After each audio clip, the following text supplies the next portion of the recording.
Камера. Работи камерата. Готови сме. Начало. Тази нощ, без защо или колко, тази нощ се разкрихме до болка. Тази нощ, без престорени ласки. Тази нощ беше гладна. Това кафе мое ли е, питам? Твое, нали знаеш, аз кафе не пия? Тук Защо не пиеш? Там твое. Това е твой проблем, че не пиеш кафе. Това е лошо, че не пиеш Може да кафе. спитколи сърцето, не може да... Ти сърце имаш ли? Да. Чакай сега. Сега не съм гладна, но няма значение. Сърцето и за всичко си едно. Това е моето ядене днес. Кафе с сухар. Ти донесе тук едни нодове. Не са ти просто. Видяла ли си кафе с сухар? Като бях дете, ядах по парка. Обаче с млекце. От хлеб с сухарче. Майка ми правеше сухарче. И кафе, ма не това кафе там тогава. През 100 години нямаше това кафе, там имаше турско кафе, което аз много обичам и до ден днешен. Което е истинското кафе. Това ми е второто ядене днес. Първото беше едно кафе в къщи. Ти за ядене ли го бъдеш? Да. И това е. От време на време си капам едно сухарче, което обира киселините в стомаха и човек не е гладен. Ето, черпате сухар колкото искаш. Бе, хайде, ма после кафе. Виж, не прикалявай. Тая енергия, дето я имаш винаги, това от гимнастиката ли едно време ти е останало? От какво е? И аз някой път се чудя, ти не Виж ядеш. А храната обикновено тя дава енергия. Енергията или я имаш, така, или я нямаш. Така е, да, това е организъм. Или си енергичен човек, Сега, или си... ти можеш да изпълняваш всичките моите и ритуали, Точно и диети, така, да. но няма да си това, което съм Точно аз. така. Нито пък аз ще бъда това, което си Така, ти. така, всеки си... Аз гледам как ме гримираш всичко и аз мога да се гримирам и се гримирам, знаеш ти, и ти се Мога възхищаваш да разкажа славно. една случка точно по тази тема. Да, но аз не мога да бъда гримьора Кирил Челъков. Ще Тя си има разкажа. огледалце, което само него гледа. Сега вижда, викам, чакай, свали го сега това огледалце, ти нагримирам бокото, сега с него само гледа. Чакай да видя аз ти какво правиш, да знам и аз да го правя. Абе, пиленце, аз питам ли те, ти то тон, как го изпяваш? Та, си сега да гледаш моя грим. Питай ме, аз ще ти отговоря. Ако можеш, изпей го. Това съм... Това най-големия. А през рамката на роклята ми падна, само ти забеляза това. Никой не разбра, този вятър как избра, точно мен и те да си нощна игра. Ние бехме да запознахме, значи 12-та година работим заедно. И забелязвам вече, че знам някои неща, като на много близък човек, знам си какво ще я подразня, какво ще хареса, какво ще я разведри, но колкото и близка да я усещам, винаги, като тръгна се приготвям за ангажимент за нея, някакво страхопочитание. Нейната енергия, която влага в работата, те респектира. И може би най-вече ме респектира нейните невероятни качества като певица. Защото сега такъв и бил характера, това била яла, това са важни неща, които може да вдъхноват други хора как да отслабнат или как. Но да не забравяме, че Лили Иванова преди всичко ще остане с гласа и песните си. Аз като се сета за нейни песни, за нейния глас, аз настръхвам. Дали се сечи си не ме нарече, да бъдем други, късно ли е вече. В нас, повярвай, има нещо скрито, а другото, за другото не питай. Аз предлагам да почваме да се гримираме. Крайно време беше. Крайно. Ох, чакай сега. Този стол дали не е малко висок за мен? Добре, да, хайде. Смятам, че Ще го се справиш. преживеем. Сега вече... Сега вече ни оставате на съмнението. Ай. Тук всичко е каше сега. Камерата работи. И двете са затворени. Затворете. Като чуеш начало, Жора, отваряй. Малко изчакайте, ще ви кажем. Аз ще ви кажа. Нашите образи какви са всъщност? Значи, както винаги, той е психара, аз съм заекачливия, той е... Глупости. Както той винаги, е аз съм секси. бил психара. Какви говориш? Трети клип играеш такъв човече. Има някаква... Има ли нещо такова? Има нещо Аз се такова. замисля. Има не като вече то закономерно става някакво такава. Мисля да се работи много лесно, защото нещата са толкова точни и ясни. И всичко е толкова Да, и според мен е така. поставено на... Казва ти точно какво се иска и ти го Той в изпълняваш. началото малко закъсняваше, малко така. Кой, Бисер? Ще знаеш, тук е групата, сега Брато, нали, така. Но бързо влезе при нас. Не, сега няма никакъв проблем, наистина. Сега е изключително лесно. В България има страхотни професионалисти, страхотни певци, страхотни музиканти, страхотни артисти, но слаба координация, слабо желание да работят в екип. Според мен много от тях супер много си вярват и когато решат, че веднъж си ги дали по телевизора, вече си мислят за звезди. Докато Лили, след не знам колко години на сцената, много, още трепери преди да излезе на концерт. И публиката сякаш наблюдава още повече да види и търси грешките и тя трябва да е все по-добра. Тази нощ с луна споделена, тази нощ е различна вселена. Тя има такава вродена непоносимост. Също записваме ли се? Да. Вродена непоносимост към всеки дигнат грам отгоре, на всеки един член от... Независимо кой е от групата. Включително и тя. Един грам да си отгоре и казва: ти, ало. Тези бомбони от Лили ли са? Да. Участие, репетиция и така нататък. Винаги еднакво тия бомбони за екипа, за нас, музикантите, за звучителите. А нали не иска да качвате килограми? Какви бомбони тогава? Тя дава бомбоните, но ти не трябва да ядеш. Нали така?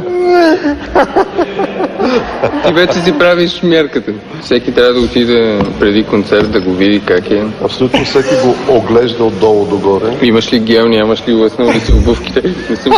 На обувките много държи. Той така веднъж беше забрал нещо за гел и сам.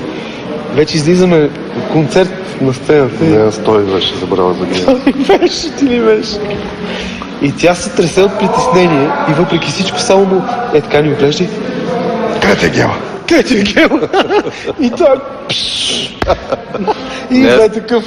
Аз първо тръгнах спокойно и тя... Тичай!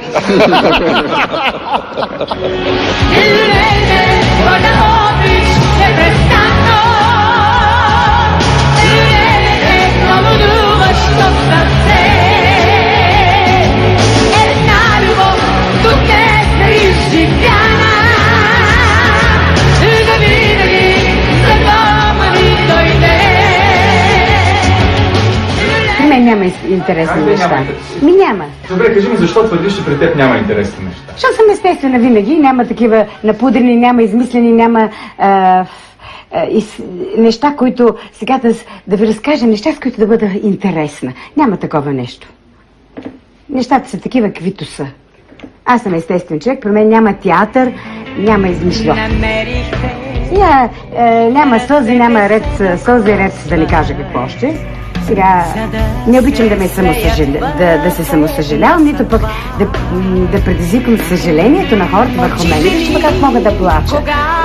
Няма такова нещо. Ако да заплача за нещо, ще си го плача в къщи. Няма нужда да занимавам хората с моите проблеми и глупости.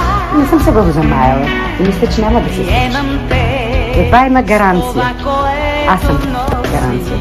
Аз не обичам тези икони да ме титулуват. Не съм от тия. Аз съм просто Лили Иванова, трябва да се знае. Ако си ти пред свят или материя, какво си ти, реалност или сън? Аз тука на земята те намерих, мига хиляда пъти повторих. Откъде идва силата ти? Моят дух, който ми е от Господ. Моят дух. Човек трябва да е наясно кой е, какво притежава и дали има смисъл да се бори и за какво се бори. Сега такава една безсмислена борба, вижте ме да литна. Не мога да литна. Трябва да знам мога ли да литна или не мога. Не мога. Значи трябва да хода по земята и аз хода по земята. А какво е необходимо, за да полетиш дори в мислите си? Никога не съм си го позволявала, дори в мислите си да лета. Аз съм наясно. Наясно съм откъде идвам откъде съм тръгнала и къде отивам. И какво мога да направя. Има ли смисъл да лета, като нямам крила? Аз трябва да правя това. Устремила съм се винаги и се стремя към това, което мога. А аз знае какво мога. Ако спра да обичам, ще спре да ме има. Боли, но не плача, в мене момичето. Вярвам в някаква сила, която е някъде, не съм я видяла къде е, но има такава сила. И аз съм длъжна да се съобразявам с тази сила. Има много неща, които не забравям. И не прощавам. Това е моята мото. Не забравям, не прощавам, но не отмъщавам. Това може да го прави само Бог. Затова нещо страшно внимавам. За кое? Дали трябва да допусна да се възползват от мен? Много внимавам. Как познаваш тези хора, които искат да се възползват от? Рано или късно нещата си идват на мястото. Не, може да излъжеш един човек известно време, но цял живот не можеш да го лъжеш.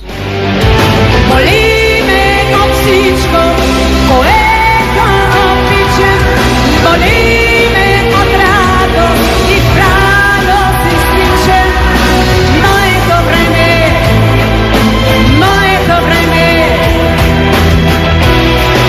навечно момиче. Всяка нова песен ми е любима. Като дойде новата, следващата и тя не става любима. Разбира се, едната ми е по-любима, да бъде по-малко любима. Няма еднакви неща. 5 пръста имам тук, те не са еднакви, а са мои. Приеми като дар или не, аз не мога да моля.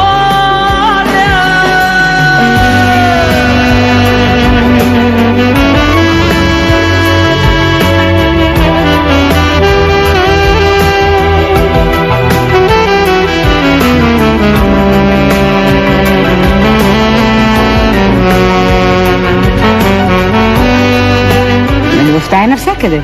Сега човек да иска да иска да я даде на някого или да я получи. Тя е навсякъде любовта.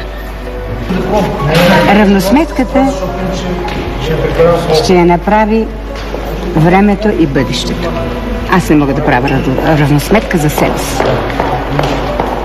Историята да прави равносметка. В мен всичко е работа. Аз не чакам някой да ме поднесе на тепсия нещо. Имаш нещо, с което се сещаш с умиление за миналото? Не толкова да се вършиш, но по-скоро да скажеш, С умиление. Мога да се спомня само за моите детски игри с моите приятелчета, децата. Това е по-хубав спомен от това. Не виждам. Това е, мисля, че за всеки човек се отнася. Мой безумен игар, изиграй ми своята мозъчна роля. Мен приеми като дар или не, аз не мога да моля. Аз никога не гледам назад. Назад няма нищо. Винаги гледам напред. Миналото си е минало. Това в момента ми е помогнало за нещо. Но това вече е минало. Не може да ми помогне напред да кажа, знаеш ли, аз в миналото, така бях, онака бях, пък така съм изпела. Кой го интересува каква съм била? Сега се интересуват хората. Коя съм и какво съм. Аз защо се крия моите награди? Те са в един съндък, 100 пъти съм го казвала. Защото тия награди, ако ги нареда на сцената и не мога да си изпея песни, какво ще ми помогне това? Помага ли? Отговори ми. Не. Така че аз разчитам само на себе си и то днеска. Коя съм и какво мога да направя. А за вчера не ме интересува.